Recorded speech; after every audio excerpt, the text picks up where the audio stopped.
in the high rainforests of Central Africa resides man's closest relative, a peace-loving, vegetable-eating creature, the rarely filmed gorilla. With man, the gorilla shares a common animal ancestor, and like man, he has evolved successfully in a balanced, self-regulating natural environment on which he is dependent for his survival.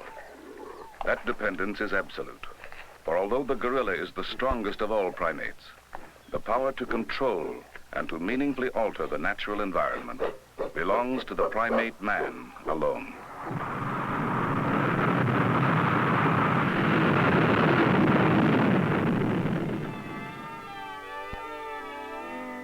Man, recent biological product of an evolutionary process stretching over millions of years. One of the most fragile of Earth's creatures, the builder of civilization, entrusted by nature with the unique but dangerous ability to alter the very conditions that gave him rise.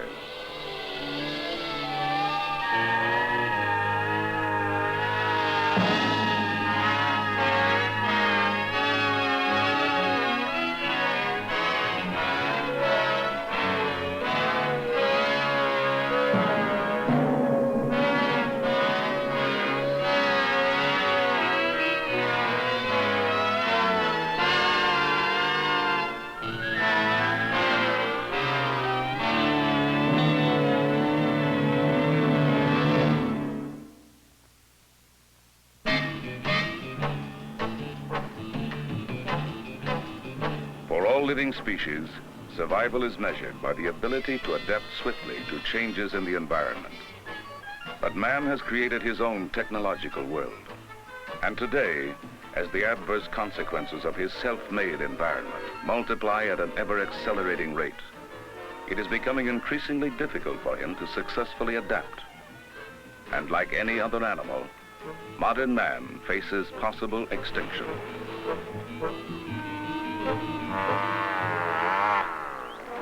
Man has used his unique powers to overcome the limitations of the natural environment in which he evolved.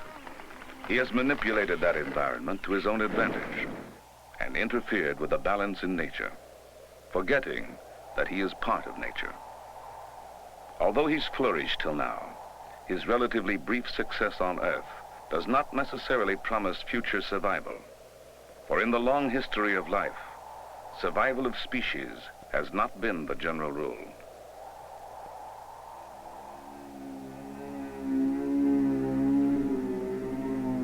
In the blackness of space, 10 billion years ago, a great cloud of gas and dust began to form. It grew hotter and hotter, and all that is or will be was begun.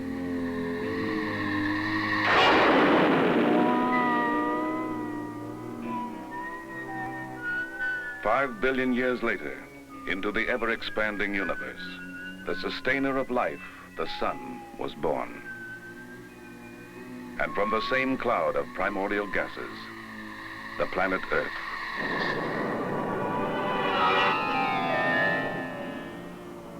During its first half-billion years, the Earth passed through a molten stage, with lava erupting to the surface through cracks in the cooling crust. Water vapor and gases escaping from the hot interior formed enormous cloud masses, and the Earth was shrouded in darkness. Then, for century on century, it rained.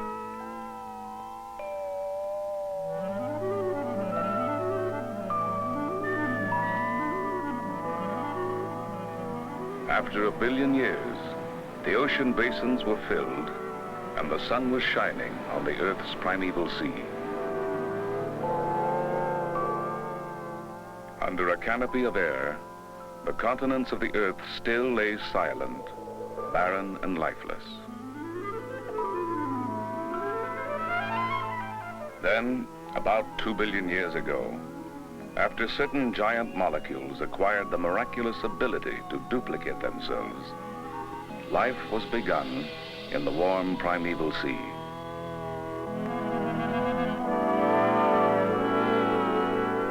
The environment that would sustain life had been created, and from these faint beginnings in the sea would emerge the long procession of all living things. All living organisms are interrelated, and the study of man and his environment includes the study of the creatures he emerged from. Ready? Ready. Up we go. At the American Museum of Natural History's research station in the Bahamas, Dr. C. Lavett Smith studies the life of fish communities. Desmas. No.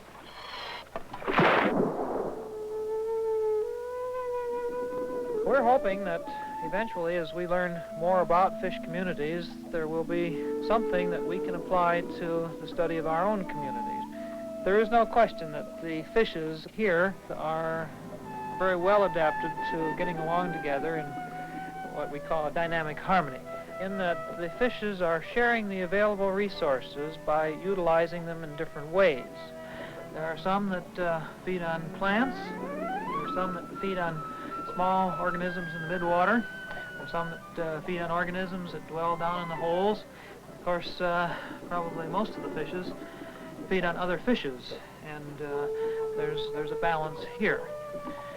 Unlike man, the fish predators are opportunistic feeders, and whenever one type of prey, one preferred type of prey becomes scarce, it will switch and it will begin to feed on something else. Well, this means that the first species then can build up its numbers until it becomes abundant again, and in this way the general balance is maintained. Man isn't like this.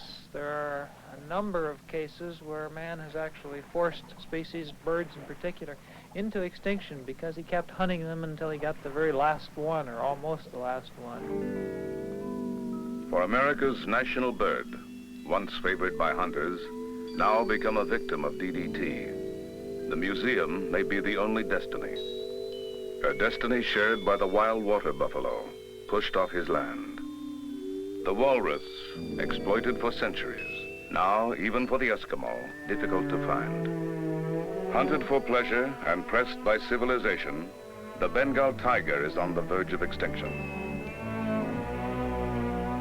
Larger even than the giant dinosaurs, the blue whale may soon join the dinosaur in oblivion as a result of its slaughter by man. Although man's toll is great, nature's toll is greater.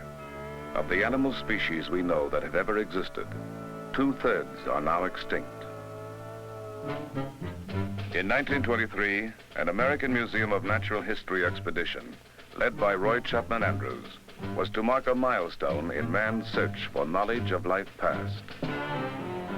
For the first time, motor vehicles were used to journey across Mongolia's Gobi Desert, and to carry supplies, a 75-camel caravan.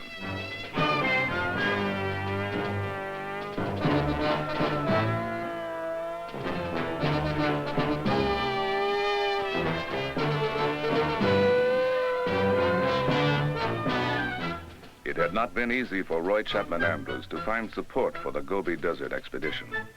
Many felt he'd return empty-handed, but the Gobi was to prove one of the richest mines of fossil treasure.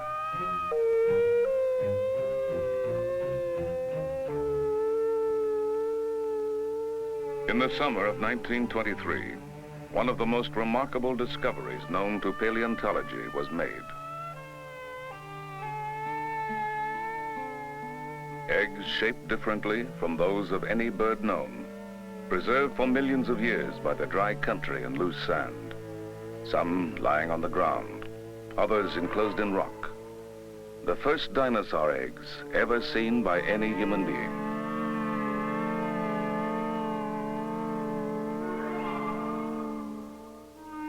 The elongated eggs were definitely reptilian, and in those that had been broken in half, could be detected the delicate bones of dinosaur embryos.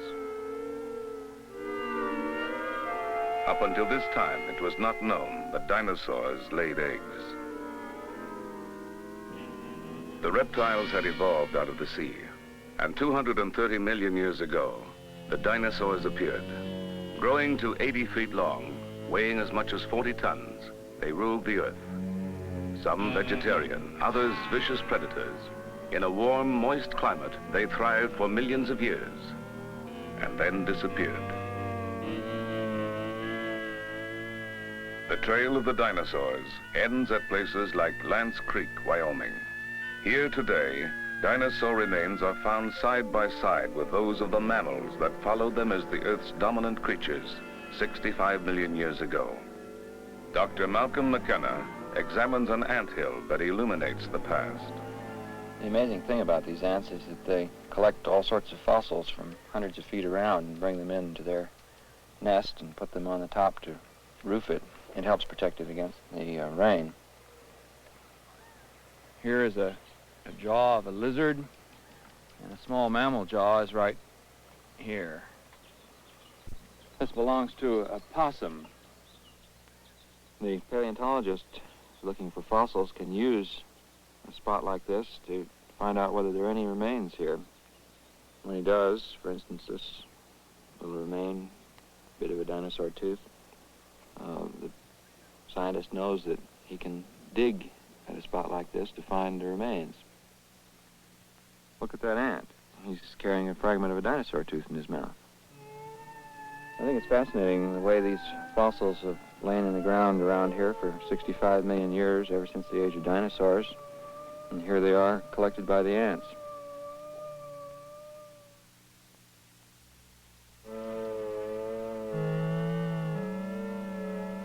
The dinosaurs were present on Earth for more than 100 million years, and yet they finally were unable to adapt and became extinct.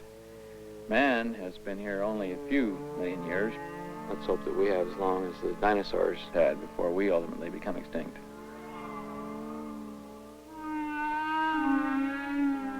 Erosion is the greatest aid to the paleontologist in search of the past. At Lance Creek, Malcolm McKenna unearths an ancient bone exposed by a heavy summer rain.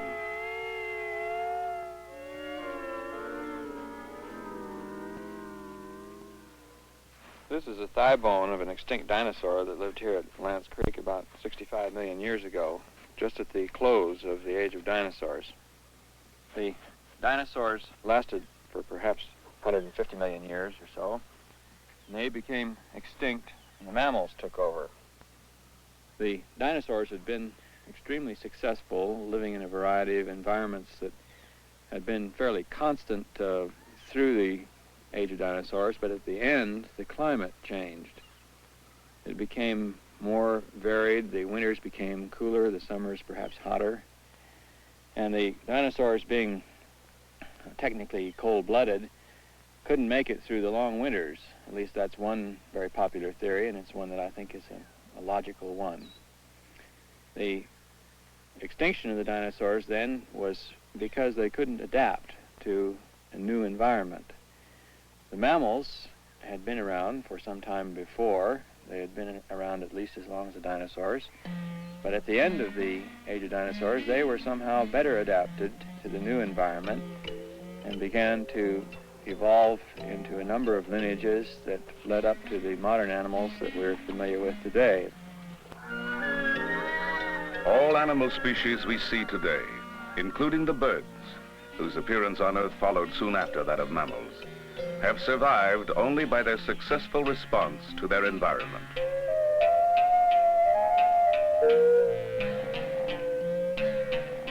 Lion cubs 2 months old must learn from their mother the hunting techniques that will be essential to their survival. As predators in training, the cubs must learn their prey. Survival for the predator is in the attack and the kill.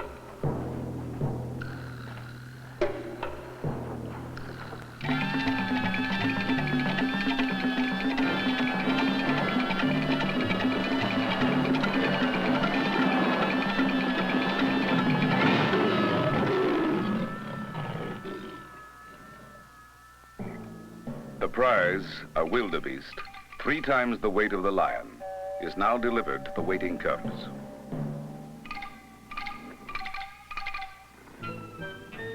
Having observed the kill, the cubs are ready to share the spoils. Lions kill only what they need to eat. When they are about a year old, their cubs have learned enough to hunt their own prey.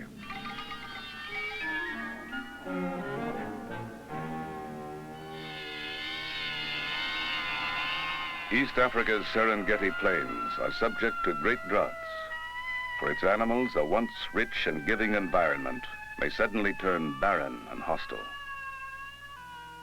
Elephants possess the ability to detect moisture beneath the ground. As water holes turn dry, they can still find a little water in the shallow wells they dig in dried-up riverbeds. The great beasts have found just enough water to keep them alive, to search for more. In the natural world, success is measured by a species' survival, and all organisms must find the food, water, and energy that they need for survival where they live. For the smaller animals of the sun-baked plains, the elephants have left behind a small but welcome gift of time.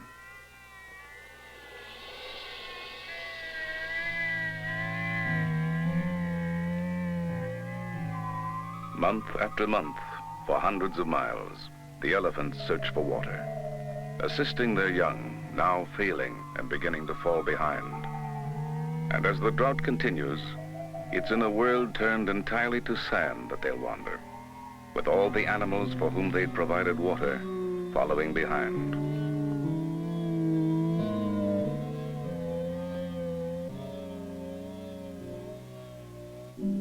A dried-up waterhole entraps a young gazelle. When it was filled, the waterhole nourished life. Empty, it becomes a tomb.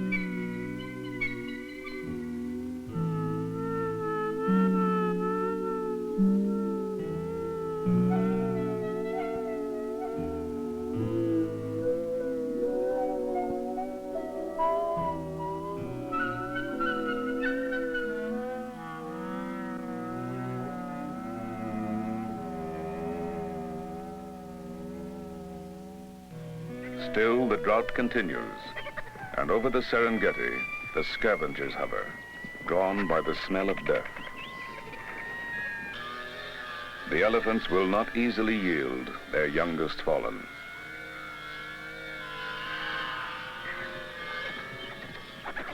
For vultures, there's food and drink. In the natural world, amidst death and disease, it's the scavengers that thrive and survive.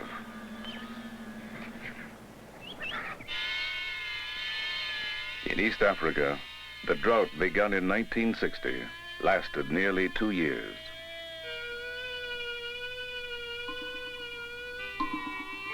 Not for 2 years did a desperate search for food and water end.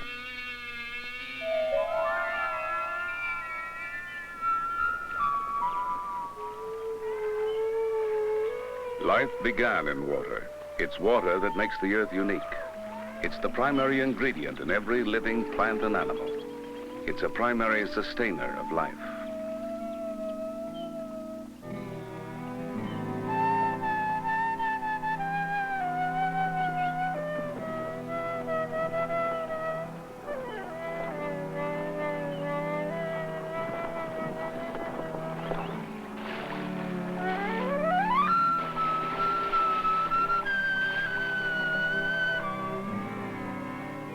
All living things are bound together. They share the same earth, water, and air. They are united in delicate interdependence. And in the words of the poet Robinson Jeffers, not man apart.